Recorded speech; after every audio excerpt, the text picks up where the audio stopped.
All right, guys, I'm up early this morning. Been up for a while. I had to do some basic cleaning, and that's the purpose of this video. Look, whenever you're doing any type of, rituals, spells, ceremonies, or if somebody is doing it for you, you gotta make sure the area is clean. So, whoever you're trusting, make sure they're a clean freak. Cleaning come before cleansing. You must clean first. Then once you clean, you must cleanse. So I'm gonna go through just a ritual that I'm doing for a client of mine. Opening doors. Somebody is doing witchcraft to close their doors for money, and so now it's time to open these doors for money, so money can come back in. So getting everything ready. Just give me 1 minute. All right, so now I'm gonna get some money oil.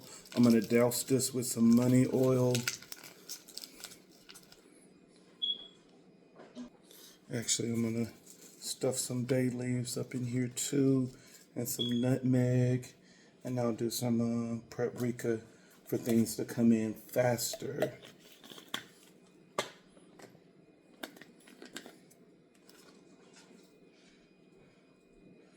This will be, and some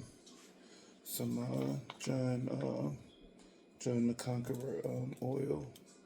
I mean powder, so that this can start coming in, and doors will open a whole lot sooner.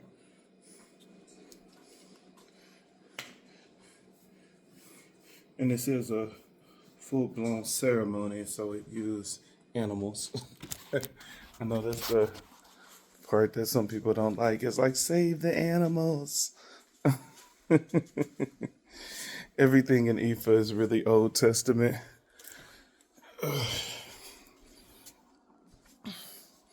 Everything is Old Testament. I'm gonna put that right. So I'm putting that right in the middle. I want to bury that. I already did the animals and everything, so I'm gonna bury that. This is how you remove witchcraft. This is how, ooh, ignore my feet. My feet are bad. This is how you successfully remove witchcraft. But before you start this, you want to make sure that the altar area is good. So there's a difference between a shrine and an altar. Your shrine, like here's my shrine for Yemaya, Obatala, Oba, and Olakun, all water deities, with the exception of Obatala. Obatala is here because he's, married to Yemaya, but and so Yemaya and Obatala is always together. And so your shrines is just like your pretty decorations. I'll leave some water on the shrines, and I'll leave a cup of rum. It's very rare for me to leave food on a shrine. That's what the altar is for. So your shrines are just like that pretty decoration. Let me now I got my clothes everywhere. No. So Oshun shrine, and that's what your shrines are. Your shrines are just, all of your pretty decorations. I always have a cup of water and a cup of rum. I think I said wine earlier. Is rum. Rum is what I put up there. So you have Oko, you have Ageyu, you have Oduduwa, you have Yeshua, you have Arumula, and these are just your shrines. So it's a big difference between shrines. I've been cleaning y'all. I always wear gloves when I do the animals. You have my head Orisha, which is Oya's shrine. And so your shrines are just that. I just got done with it all with a ceremony here. And then this is not really your shrine because this is your warriors. Your warriors are always behind your front door. Ilegwa, Eshu, Ogoni, Ochosi, and they should always have food on them. Now, your warriors, I mean, come on, they're blessing the home. You should always have food on, because so this really wouldn't be considered a shrine. This is their altar. No, this is a full blown altar. The warriors are always aligned behind the back door. And so behind the back door, you're going to have Elegwa, Eshu, Ogun, and Ochosi. Elegwa and Eshu is over the doors, and so you always want them behind the door. So, they should constantly, be fed, constantly being fed. Ogun, Ochosi, and then Eshu and Elegwa. And so those are your shrines, but where you do your work is your altar. And so I really had to get up early because I knew I had to do work for clients. And so this is where change happen, is your altar. Your altar is completely different than your shrines. Your altar, oh, you're putting in work. You're going to see your sigils on your altar. You're going to have everything that's representing the orishas and the deities you're working with. We already know this is Chango. We already know that's Oya, my head orisha, Mama Oya. We already know this is Obatala, the beautiful one in white. We already know that this is Yemaya, the deity over all waters. We should already know that this is Orumula and that is Osun.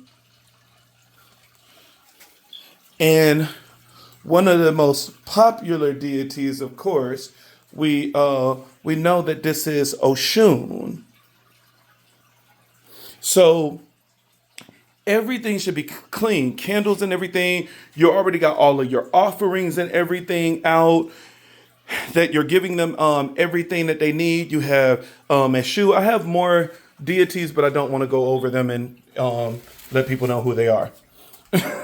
I'll just stick with, teaching you guys the Orishas and not Palo Mayambe.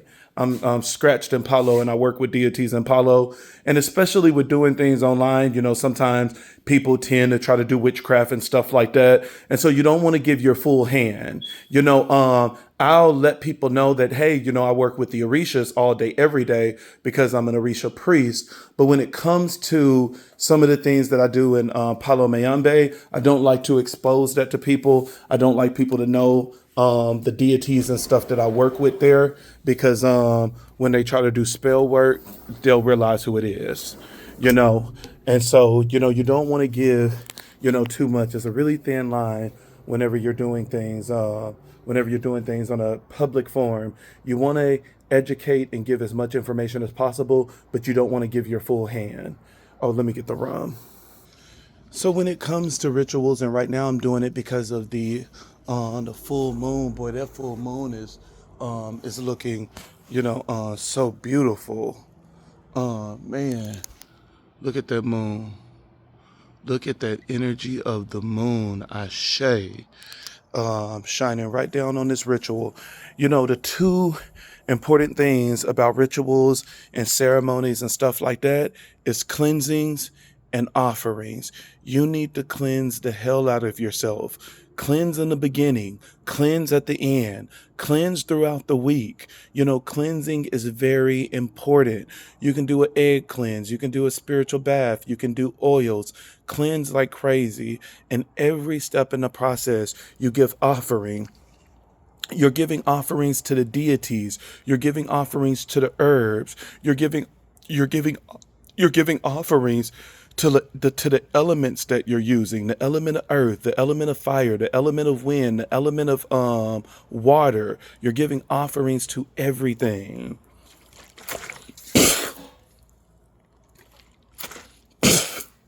Rum is a good offering.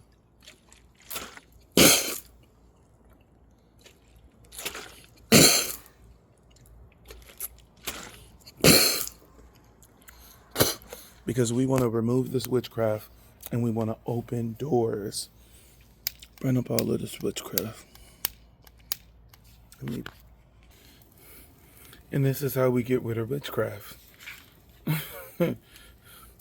You got to burn that shit up. Burn it up, get it out of your life. This is how you open your doors. This is how you unblock your chakras. Sometimes a full blown, ceremony have to be done. There we go. Get that witchcraft out. There we go.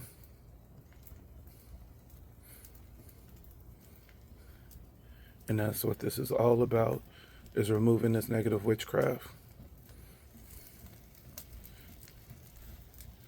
This is how you burn things out of your life. When people are doing powerful magic and spells and rituals and stuff in your life, this is what needs to be done. I know sometimes we look at the price of things and we like, man, why is it so much? Because it takes a lot. Depending on how long the magic has been in your life, it may take more animals than what it would take for somebody else. Sometimes it takes a repeat that you got to keep doing it back to back to back for like the next 3 or 7 days. But this is how you successfully get rid of witchcraft, that you burn it out. And so I just wanted to do a teachable moment, when I was doing this, Spirit was just like, you know what, this one you can record. Majority of the time with my rituals and stuff that I do, I never really I record it only for my clients. I send it to them and I tell them not to show anybody. Because you never want to send it to the person, especially that did the magic on you. But this is how we burn up witchcraft. Watch how money and stuff is going to start flowing back into my client life. Watch how doors are going to be open. Watch how all of these things that this magic has affected, this fire is going to burn this shit up, and it's going to open doors like crazy. Ashe.